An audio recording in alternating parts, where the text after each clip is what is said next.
realized it or not, you and I both know that there is only one answer to the chaos in the world today. And the answer is still the same. It is Jesus. What the world is looking for is Jesus.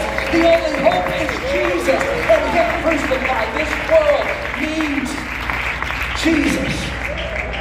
The old song still rings true today. Jesus is the answer for the world today. Above Him, there's no other. Jesus is the way. The answer is and always will be Jesus. That's where our hope comes from. This fact was not lost on Jesus. Matthew 24, He knew that this would be the case.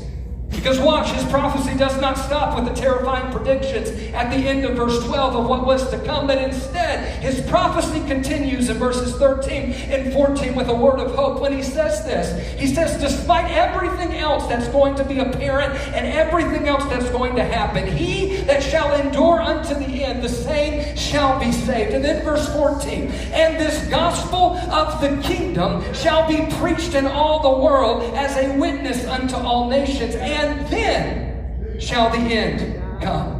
In other words, Jesus was telling those faithful followers that in the last days, yes, things are going to get bad. In the last days, yes, times are going to get tough. In the last days, yes, war is going to be a reality. Sickness is going to be widespread. The world is going to feel out of order. Divisions are going to deepen, and persecution is going to intensify. But even in the middle of all of that, salvation is still going to be available. The gospel is still going to be preached. The church will still be standing strong, and God will still be reaching for people in every corner of the world. In the last days, there will be a great harvest where God pours out His Spirit upon all flesh in the last days.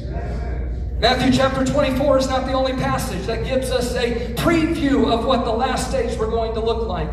Writing to his son in the gospel in 2 Timothy chapter 3, verses 1 through 5, Paul says this. He says, this know also, that in the last days perilous times shall come. For men shall be lovers of their own selves, covetous, boasters, proud, blasphemers, disobedient to parents, unthankful, unholy. They'll be without natural affection, truce breakers, false accusers, incontinent, fierce, despisers of those who are good, traitors, heady, high-minded, lovers of pleasure more than lovers of God, having a form of godliness but denying the power thereof. From such turn away. Again, such a dark picture of what we could expect to see in the last days. But it's as if the Apostle Paul were just doom scrolling on social media today and writing a